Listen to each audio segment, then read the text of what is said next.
Salut à tous, ici Rigoson pour vous commenter un joli replay d'ailleurs qui va opposer Stefano en haut à droite de la map, Zerg bleu. Donc on est sur plateau de Shakuras, une map très équilibrée. Donc une map très équilibrée je pense pour tous les match-ups environ. Bon, donc on a Polt en haut à gauche de la map, terrain rouge, donc Paul vs Stefano. Ces derniers temps, Stefano c'est devenu la bête noire de Polt alors que c'est marrant en fait parce que avant c'était Polt la bête noire de Stefano. Donc voilà. Puis ces deux joueurs sont rivaux depuis quelques mois je pense. Euh, ben voilà. Ces derniers matchs, Stefano les a à peu près tous remportés. Donc Polt, voilà quoi, ces derniers temps, il fait pas le malin face à Stefano. Donc, qu'est-ce qu'on a? Ben, on a l'opening tranquille, on a l'opening standard euh, des deux côtés. Donc, la rax qui a été interrompue par ce petit drone. Donc, sinon rien de grave. Il est en début de partie, donc c'est un peu normal. Ici, on a Stefano qui a l'air de partir sur Hatchfer. Donc voilà, le drone qui sort. Donc, c'est standard en ZVT, je pense. Et sinon, on a l'over qui est placé ici, donc voilà. Et je pense, une petite erreur de ma part. Je pense que cet over c'est vraiment un atout pour le Zerg. Euh, Parce qu'il peut en fait voir le gaz de son, de son adversaire. Donc voilà, on a le Penny One Rank Expand du côté de Paul. Donc je vous rappelle toujours, 16 ouvriers, 15 ouvriers, la station orbitale, le marine.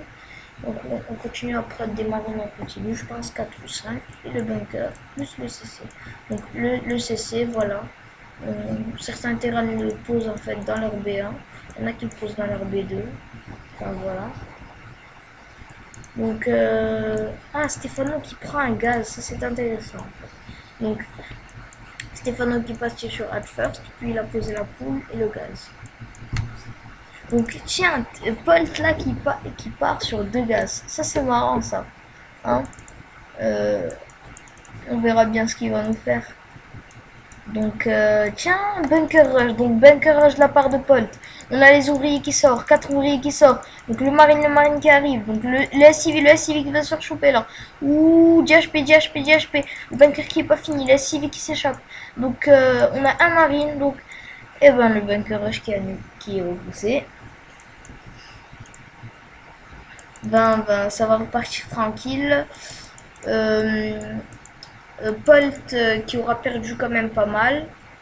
Donc la B2 qui va se finir, on va voir ce qu'il va en faire. Soit il va prendre des SCV sur sa B1 également, soit il va lever sa B2. Donc on a une queen tranquillement.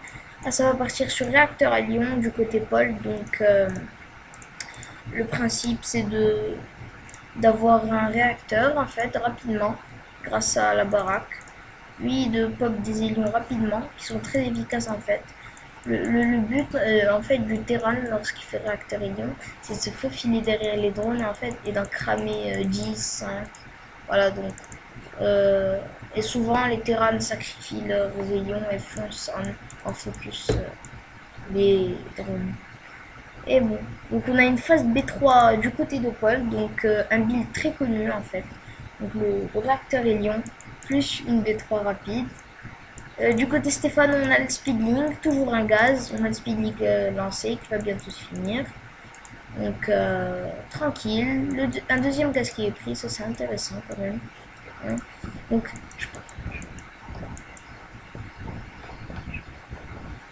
euh, donc le laboratoire technique qui est posé sur la baraque. Donc je pense qu'ils vont rajouter deux racks. Je pense que Paul va rajouter deux racks en fait derrière ce lab tech. Donc, il y a le Steam qui est lancé, donc voilà, je pense que c'est comme ça. Donc sinon, on a Stefano qui prend pas de base. Ça c'est marrant parce que je pense que le timing normal de prise de B3 chez les R1 ZVT, c'est vers 6 minutes. Et donc là, on est à 7 minutes de jeu et toujours pas de B3 prise. Donc ça c'est marrant. Sauf s'il veut rush Muta en fait, parce que là je vois que le troisième gaz est pris et que le quatrième gaz est en construction. On a beaucoup de drones là pour Stéphane, mais il est gourmand quand même. Donc on a la station orbitale de la B3.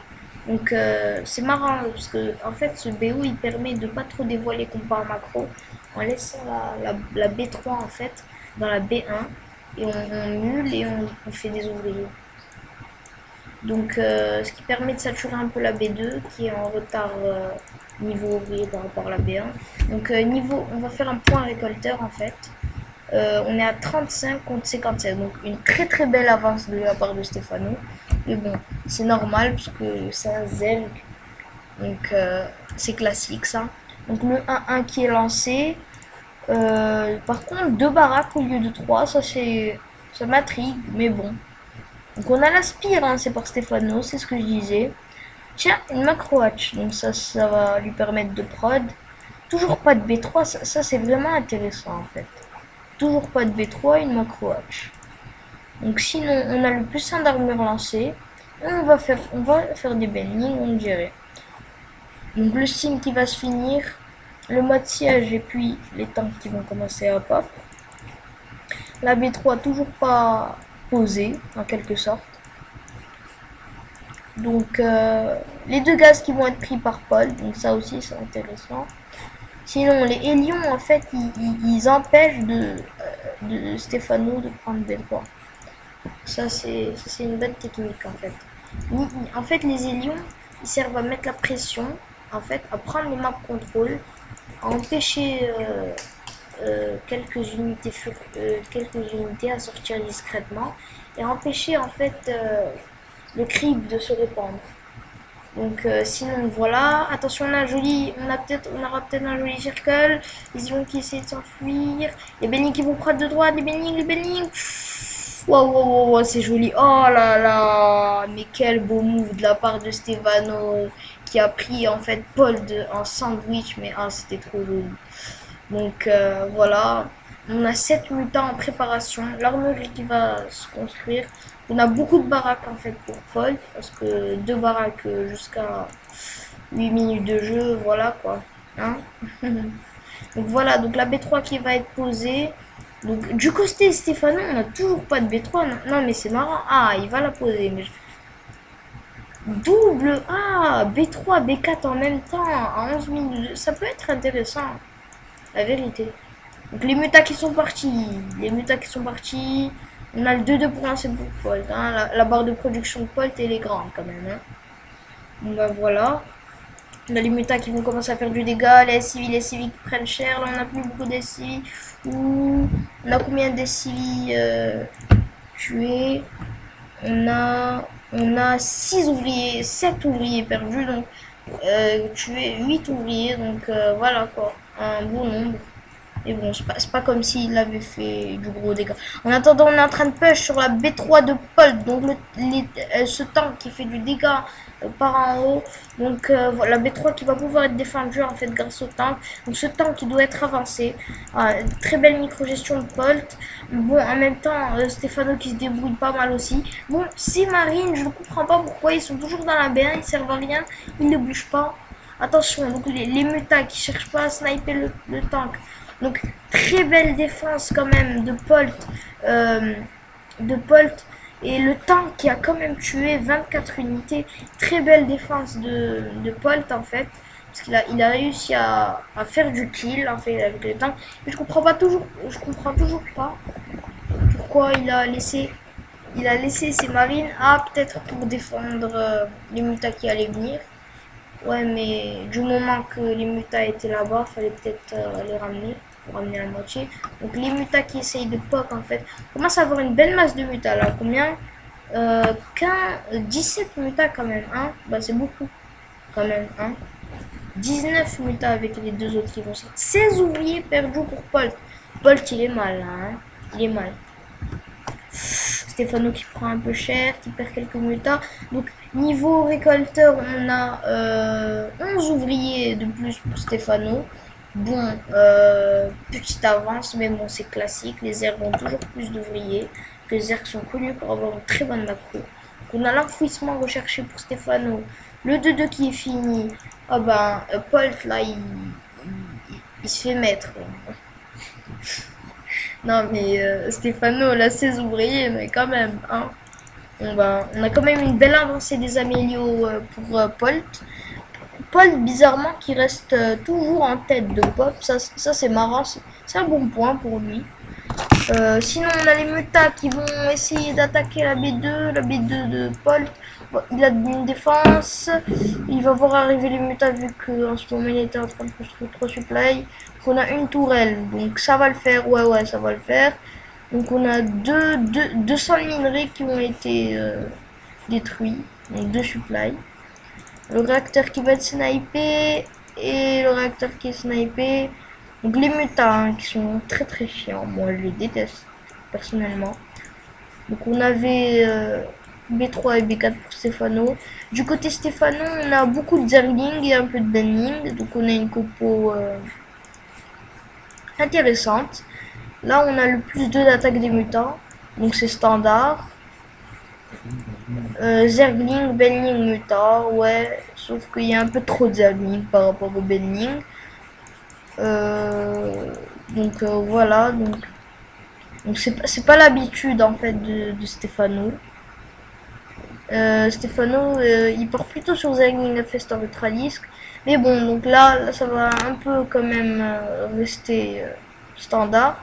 Vu que Stefano lance la fosse d'infestation et que Stefano se décide à avancer dans les amélios parce que une amélio en même temps, je pense pas que depuis le début de la game, c'est pas très bien quoi. Donc il se met mal niveau amélios parce qu'il aura le plus d'attaque des glings alors que Stepod va bientôt être 3-3. Il aura le plus des tanks. Donc ça va faire mal aux Zerglings, surtout que Stefano en a beaucoup.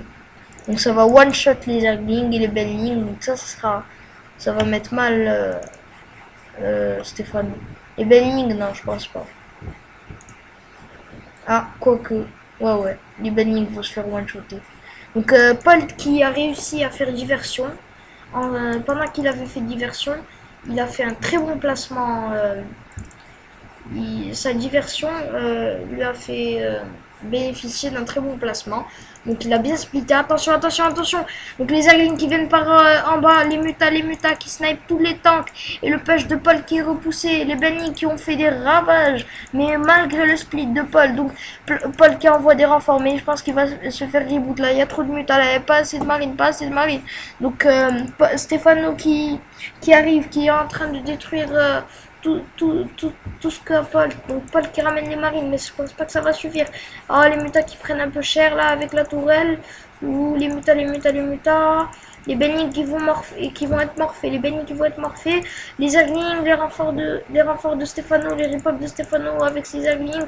Le Thor qui est sorti qui va faire un peu de dégâts, mais bon, c'est rien ça par rapport à ce que fait Stefano. Là, il est en train de ravager tout ce capote là. Donc la B3. Ouh, les Benning dans les drones. C'est trop joli, moi j'adore. Tous les drones qui viennent se faire qui est là, 34 drones là, et ça continue d'augmenter. Donc c'est un vrai ravage là, 50 drones contre 71 drones. Stefano vraiment il a fait fort quoi. Malgré l'avance des améliorations. Et donc on a le T3 d'ailleurs qui est lancé pour Stefano. On a 8 mutants en prod, donc je pense que ça va partir sur une petite masse de mutants là, parce que 26 mutants avec le plus 2 d'attaque. Donc voilà quoi. Donc Stefano qui va se préparer à repêcher les Zerglings qui sont pris, les ouvriers qui sont pris. Donc les marines qui essayent de fuir les Benling et les Zerglings. Attention les Thors et les Medivacs qui heal. Attention ce Thor, le HP il aurait bien besoin d'être réparé parce que là Donc le plus 3 d'attaque des véhicules qui va se finir, ça va être bénéfique pour Paul, surtout pour ses tanks. Et surtout pour les Thors, quand ils vont viser les mutas. Attention, donc on a 4 infestes sortis pour Stefano et les glandes pathogènes. Donc Paul, je sais pas comment il fait, mais il arrive toujours à être au même niveau de Pop. C'est impressionnant quand même. Hein, malgré qu'il a perdu sa B3 2 fois. Donc Paul il joue très macro quand même. Donc par contre il devrait prendre B4 parce que là il y a un gros surplus d'ouvriers sur sa B3. Et ouais voilà quoi. Ah il s'est fait raser sa B1. Ah il l'a changé en fait. Ah oui. Il a changé sa B1 en fait avec sa B3 parce qu'il en avait plus. Donc voilà. Donc le plus 3 qui va se finir. Donc ce sera un bon timing pour Paul au moment où il pushera. Désolé, petite erreur de ma part. Donc 3 tanks qui sont produits en même temps. Donc ça va faire mal en fait. Attention, donc le tank qui est en train de poker un peu là. Donc attention, Stefano qui se prépare à pusher. Donc on a du Gling, on a du Benling, on a de l'Infest. Donc là, la grande Spire qui est lancée, 3 conducteurs qui sont lancés. Donc voilà, on a 36 Zerglings quand même. Hein. Une grosse masse de Zerglings. Donc Paul qui prend la position, Stefano qui back. Non, il juge il juge qu'il faut pas prendre la fight maintenant. Donc 5 conducteurs lancés. Non, là Paul il est mal hein, parce que son armée ici est tellement éloignée de cette armée. Non mais Paul, son positionnement là, faut faire gaffe.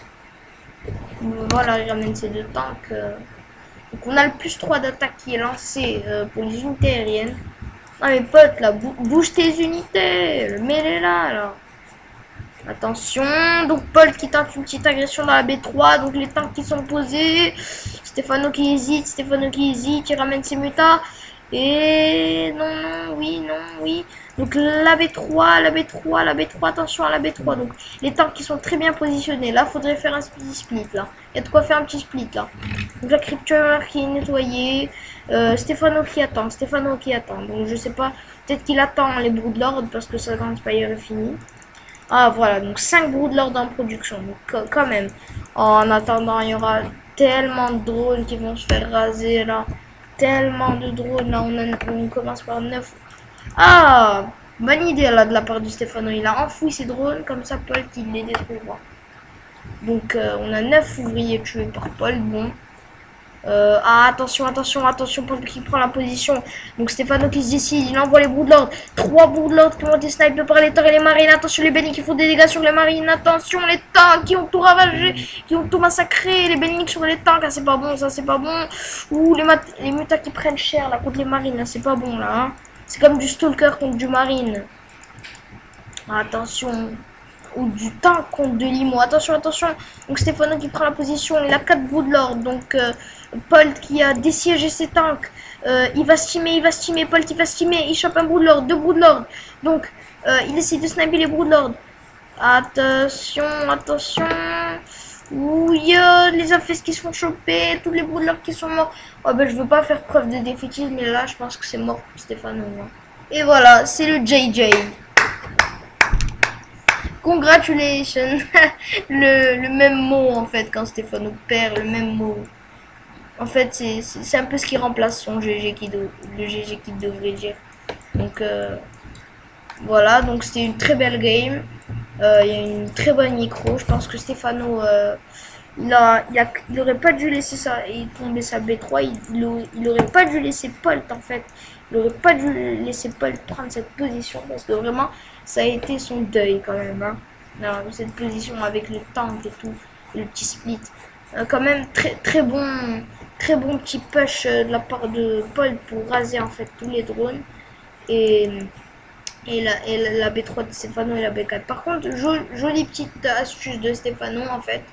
Stefano a enfoui ses drones pour minimiser les dégâts en fait. Donc c'était une très belle game. Ben, j'espère vous revoir. À bientôt pour vous commenter de nouveaux replays. Ciao.